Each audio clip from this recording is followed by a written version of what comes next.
Hello? Did you watch it yet?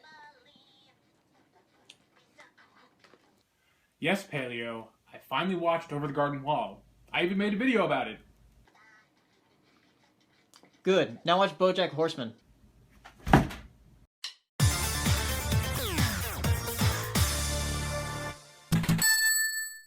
Bojack Horseman follows the character, well, Bojack Horseman, a washed-up has-been celebrity from the 90s who starred in one of those cheesy, family-friendly sitcoms that ran rampant during the time called Horsin' Around. The show has been canceled for years now after a 9-season run, and his career pretty much came to a dead end with it. Bojack himself living off the wealth he had acquired from the show, mostly keeping to himself in his mansion reliving the glory days, while attempting to find a way to be in the spotlight again, whilst being a complete ass to essentially everyone he interacts with, especially his pseudo-roommate Todd. The show starts with Bojack in the middle of trying, and failing miserably, to write a memoir, with his nearly bankrupt publisher forcing him to enlist the help of a ghostwriter, as the company's future is dependent on the book being a smash hit. The rest of the series follows Bojack, Todd, his ghostwriter Diane, and her boyfriend slash Bojack's self-appointed rival Mr. Peanut Butter through a variety of situations during which Diane continues to work on Bojack's book. As Paleo so delightfully demonstrated in the beginning of this video, Bojack Horseman is another one of those shows that took me forever to actually sit down and watch. I had heard about it for a good while now, but until recently I didn't have Netflix, so I kept telling the people who told me to watch it that that was the reason I hadn't gotten around to checking it out. But upon further reflection, I think that's bullshit, because me and the Pirate Bay are good friends, and the Pirate Bay has everything, and if not there, there's always free streaming sites. So I think my lack of a Netflix account was less of a reason and more of a convenient excuse. I think what took me so long to get into this series was the art style. If you hadn't already noticed, Bojack Horseman takes place in a pretty bizarre world, where anthropomorphic animals run rampant and live normally alongside humans. This part really isn't a bad thing. In fact, I really like the inventive character designs that the animal characters bring to the table. My beef comes a bit more from the way the characters are rendered. There's nothing bad about it per se, but nothing about the visuals of Bojack Horseman really appeal to me either. It's just a very neutral, safe style. I've never really been a fan of the raw, gritty art style that a lot of adult cartoons tend to default to.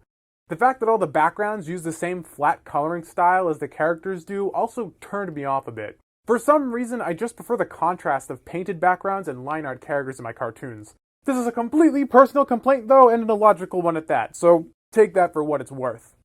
But I think my hesitation went even deeper still. I had for some reason made the assumption when I was initially told about it that Bojack Horseman was an animated sitcom, something like The Simpsons or Family Guy.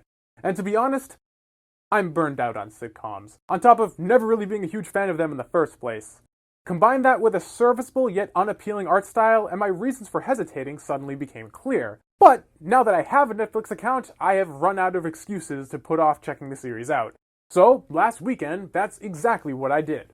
And for the first episode, it felt like my hesitation was justified, as episode 1 didn't do all that much for me and left me rather skeptical about the rest of the series.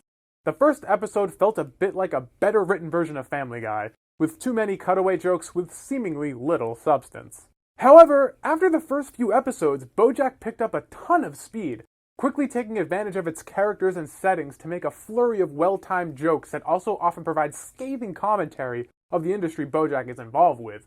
The show escalated from a simple comedy to a series with something to say, and at this point, I was intrigued. This is not just another animated sitcom, it's really, really good. The show gets even better though, as a continuous storyline starts to form as the series unfolds, the writing acutely aware of minor details that happen in each episode, and an unexpectedly dramatic storyline begins to take shape after the first few episodes are done. Bojack's past and current motivations running a lot deeper than I ever expected merely from looking at the series and from what I'd heard about it. And all the supporting cast quickly grow into compelling characters that are a pleasure to watch. This entire angle of the show was something I was completely not expecting, and its presence took me by surprise in the best possible way.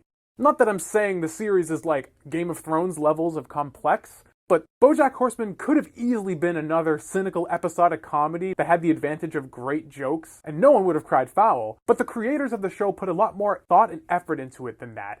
And this is honestly my favorite aspect about the show. It feels like a product that was the result of a deep caring for what was being created, and it is all the better for it.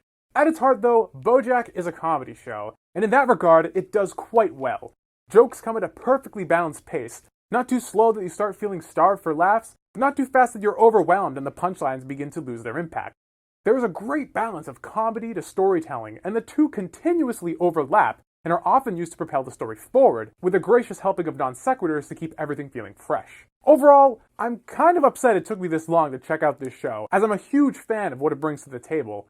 Apparently, Netflix has already picked up the show for a second season, so I'll definitely be checking that out when it drops. So have you guys checked out Bojack Horseman yet?